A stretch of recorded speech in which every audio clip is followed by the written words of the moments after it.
बिस्मिल्लाहिर्रहमानिर्रहीम। अस्सलाम वालेकुम। मुझे उम्मीद है कि मेरी तमाम यूट्यूब फैमिली ठीक होगी और अल्लाह पाक की हिफाज़त में होगी। आज हम मूली का पराठा बना रहे हैं, बहुत ही आसान तरीके से बनाएंगे। वीडियो शुरू करने से पहले आपसे छोटी सी रिक्वेस्ट है, प्लीज़ चैनल पर जो नए वो चैनल को सब्सक्राइब कर लें, बेल आइकन को भी प्रेस कर लें ताकि मेरी आने वाली मज़े मज़े की वीडियो आप तक पहुँच सके। और जिन मेरी बहनों ने चैनल को सब्सक्राइब किया हुआ है और वो मुझे बहुत अच्छे अच्छे कमेंट करती हैं, अल्लाह पाक उनको कामयाब करे। तो वीडियो शुरू कर लेते हैं। 1 किलो मैंने ली है मूली और इसको मैंने अच्छे से धो के खुश कर लिया है, साफ़ करके रख लिया है। धनिया पुदीना साथ लिया है और सबसे पहले हम इसके पत्ते उतार लेंगे। और पत्ते जो होते हैं ना, वो ग्रीन चीज़ जो होती है ना, वो बहुत अच्छी होती है, सेहत के लिए भी अच्छी होती है, खानी चाहिए। और इसके मूली के पत्ते हैं जो, वो अच्छे लगते हैं। जब मूली के अंदर हम इसको पराठों में डालते हैं ना, तो सब अच्छा लगता है। तो ये जो ज़्यादा हार्ड होते हैं ना, बड़े वाले होते हैं, वो हम निकाल देंगे। छोटे छोटे जो होते हैं ना, वो अच्छे लगते हैं, वो उनको हम इकट्ठे कर लेंगे। वो मैंने पहले से धो लिए थे, इसको खुश किया हुआ है, तो बस इसको काट लेंगे। और इस तरह करके ना, अगर काट के फिर साफ़ करें फिर वो मुश्किल होता है और सारे ज़ाया हो जाते हैं पानी में। धनिया भी मैंने इसी तरह लिया, पुदीना धनिया उनको भी मैंने धो के रख लिया था। अब इसकी कटिंग कर लेंगे।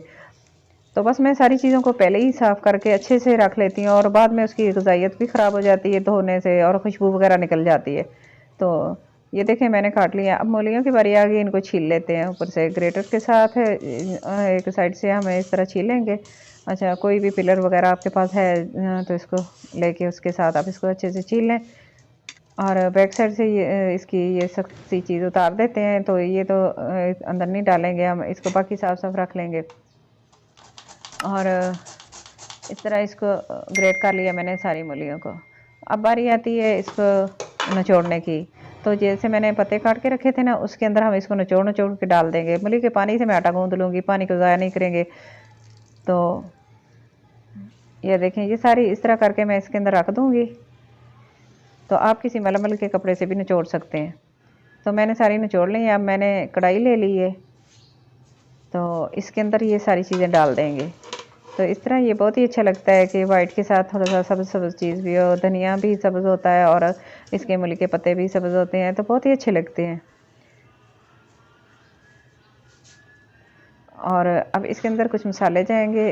1 टीस्पून इसमें नमक डाल देंगे 1 किलो मूली में। 1 टीस्पून इसमें सुरख मिर्च का पाउडर डाल देंगे और हाफ़ टी स्पून इसमें हल्दी पाउडर डाल देंगे। 2 टेबल स्पून इसमें गरम मसाला डाल देंगे। गरम मसाले के अंदर सारी चीज़ें ऐड हैं। और 1 टेबल स्पून भर के इसमें ना धनिया साबुत डाल देंगे, थोड़ा सा क्रश किया है इसको। और 1 टेबल स्पून इसमें कुकिंग ऑयल डाल देंगे। बस ये सब चीज़ें इसके अंदर जाएंगी और इसको अच्छे से करेंगे मिक्स। बस इसको ना तेज़ आंच पे हमने इसको हल्का सा करना है गरम, और इसका पानी खुश्क करना है। जैसे जैसे हम गरम करते हैं, इसको गरम करेंगे ना, तो साथ साथ पानी निकलता रहेगा और खुश्क होता रहेगा। बस ये चम्मच चलाते रहना, ये ख्याल रखना है नीचे से जल ना जाए। और ये देखें, नीचे से पानी सेपरेट बिल्कुल खुश्क हो गया है और मूलियाँ सेपरेट हो गई हैं। तो देखें, इसको मैंने निकाल के एक बर्तन में रख लिया है ठंडा होने के लिए। तो इसको एक साइड पे रख देंगे। और कुछ धनिया मैंने इसके अंदर डालने हैं, वो अलहदा रख लिए हैं। और कुछ इसके साथ हमने ना चटनी रायता तैयार करना है। इसमें पुदीना भी है, इसमें धनिया भी है। तो बच्चों ने भी खाना होता है ना, इसलिए मैं बहुत ज़्यादा मिर्चें नहीं डालती। वैसे भी मिर्चें कम ही खानी चाहिए। बहुत ज़्यादा मिर्चें जो होती हैं ना, वो मैदे को नुकसान देती हैं। हाँ, 1/4 टीस्पून नमक डाल देंगे इसके अंदर। और एक चुटकी के करीब इसमें ज़ीरा डाल देंगे साबुत। और 1 लीमू काट के डाल देंगे, इससे भी अच्छा टेस्ट आएगा इसका और ये चटपटी हो जाएगी। तो मिर्चें मैं कम ही इस्तेमाल करती हूँ, क्योंकि मेरे घर में बहुत कम खाई जाती हैं मिर्चें। ज़्यादा स्पाइसी जो होता है ना, वो नुकसानदेह होता है मैदे के लिए। तो दही डाल देंगे 1 कप के करीब इसमें। और ये हमारी मज़ेदार सी चटनी और रायता वगैरह ये तैयार हो गया है मूली के पराठे के साथ खाने के लिए। तो इसको मिक्स करके मैं एक साइड पे रख दूँगी। और मूलियाँ भी हमारी ठंडी हो गई हैं इतनी देर में। तो इसके अंदर खुशबू के लिए मज़ीद धनिया पुदीना डाल देंगे, फ्रेश काट के मैंने रखा था। अच्छा, इसको मिक्स कर लेंगे इस तरह। बाकी सारा कुछ इसके अंदर डाला हुआ है। और मैंने एक प्लेट ले ली, इसके अंदर मैंने कागज़ रखा है, रफ कागज़ कोई भी आप रख सकते हैं।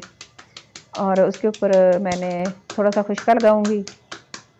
और इस तरह रोटी मैं हाथ के साथ ही बना रही हूँ क्योंकि मुझे प्रैक्टिस है इस तरह बनाने की। थोड़ा सा खुशका इसके ऊपर डाल देंगे कागज़ के ऊपर, और फिर ये रोटी इस तरह बना के उसके ऊपर डाल देंगे। कहीं बेलना ना भी हो ना तो फिर हम जिसके ऊपर आके बेलते हैं तो इस तरह फिर वो मुश्किल होता है।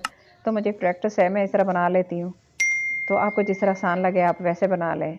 तो इसके ऊपर थोड़ी सी मूली लेंगे जो हमने इसको भुजिया बना के रखा है। चलें, इसके ऊपर दूसरा पेड़ा जो मैंने करके रखा था उसकी रोटी भी बना लेंगे। बस इसको फैला दिया है सारे रोटी के ऊपर। रोटी आप अपनी मर्ज़ी से छोटी या बड़ी बना सकते हैं, मोटी रखनी है, बारीक करनी है, जिस तरह भी। तो इस तरह प्रेस करेंगे अच्छे से, दबा दबा के साइडों से किनारे वगैरह दबा के इसको बंद कर देंगे। और इसके ऊपर थोड़ा सा ऑयल लगाएंगे ताकि जो हमने तवे के ऊपर डालनी है। तो अब मेरे पास ना घी ख़त्म हो गया था, नहीं तो अगर होता तो मैं देसी घी लगाती, और अगर आप चाहें तो डाल्डा घी भी लगा सकते हैं। अगर आपके पास देसी है तो फिर बहुत ही अच्छी बात है, मक्खन और भी अच्छी बात है।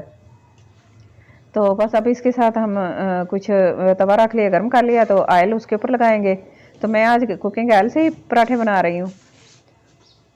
तो ये इसके ऊपर डालेंगे इस तरह।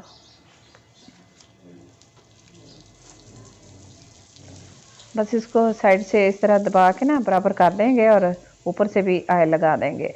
क्योंकि ज़्यादा ऑयल घी लगाएं या ऑयल लगाएं, पराठा ज़्यादा ऑयल घी में ही अच्छा लगता है, मज़ेदार बनता है और क्रिस्पी बनता है, अंदर तक पक जाता है, कच्चा नहीं रहता, अंदर तक क्रिस्पी हो जाता है। बहुत ही खूबसूरत और बहुत ही खुशबूदार पराठा हमारा तैयार हो रहा है।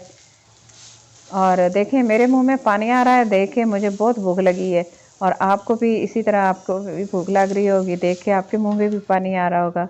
तो मज़े मज़े के पराठे बनाएं, सर्दियों के मौसम में एंजॉय करें, अपने बच्चों को एंजॉय करवाएं, अपनी फैमिली को खुश रखें और एंजॉय कराएं। अच्छी सी चीज़ बना के देंगे तो फैमिली वाले खुश हो जाते हैं।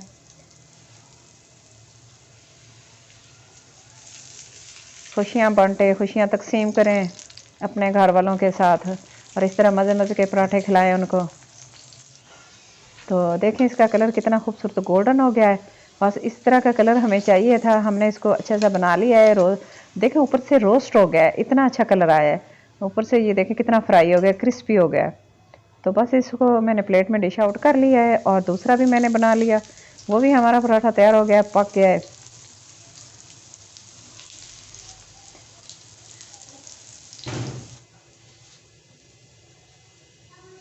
तो देखें कलर कितना अच्छा है, अंदर से कितना अच्छा पक गया है, अंदर से भी खुशबू आ रही है। और देखें कितना मज़े का बना है। इसकी कटिंग आप एक स्पेशल किचन की कैंची जो होती है ना वो रखें, उसके साथ काटें तो पराठे जो होते हैं ना, इस तरह फिलिंग वाले पराठे कैंची के साथ ही अच्छे कट जाते हैं, और जिस तरह की शेप में उसको काटें। तो मैं नाइफ़ के साथ ही इस त्रिकोण में छोटा सा पीस निकाल रही हूँ, इसकी काट रही हूँ। अगर वैसे काटें तोड़ेंगे ना हाथ के साथ इसको, तो वो सारी दो हो जाएंगे और अच्छे से टूटेंगे नहीं, अंदर से सारी जो हमारी फीलिंग है ना वो निकल जाएगी, तो फिर मज़े का नहीं लगेगा। तो बस इस तरह मैंने इसकी करके कटिंग थोड़ी सी खाती हूँ, टेस्ट करती हूँ, आपको भी दिखाती हूँ। माशाल्लाह मज़े का बना है, बहुत ही अच्छा लगा है, मुझे तो बहुत अच्छा है। आप ज़रूर ट्राई करना, इसी तरह कम मसालों से और कम बजट में तैयार हो जाता है। अपने बच्चों को खिलाएं, अपने घर वालों को खिलाएं। तो इसके साथ रायता जो है ना वो भी इतना मज़े का बना और इतना हेल्दी है ना ये नाश्ता हमारा। तो ये देखें मैंने और भी तैयार करके रख लिए हैं सारे। इस तरह सारे पराठे हमारे तैयार हो गए जितने हमें चाहिए थे। तो आज की मेरी छोटी सी वीडियो आपको अच्छी लगे तो प्लीज़ लाइक करना, शेयर करना, सब्सक्राइब करना। अपना और अपने घर वालों का बहुत सारा ख्याल रखना, और मुझे अपनी दुआ में ज़रूर याद रखना। और मुझे कमेंट बॉक्स में ज़रूर बताना कि आज की मेरी वीडियो आपको कैसी लगी है। मुझे आपके कमेंट का इंतज़ार रहेगा। Thanks for watching. अल्लाह हाफिज़।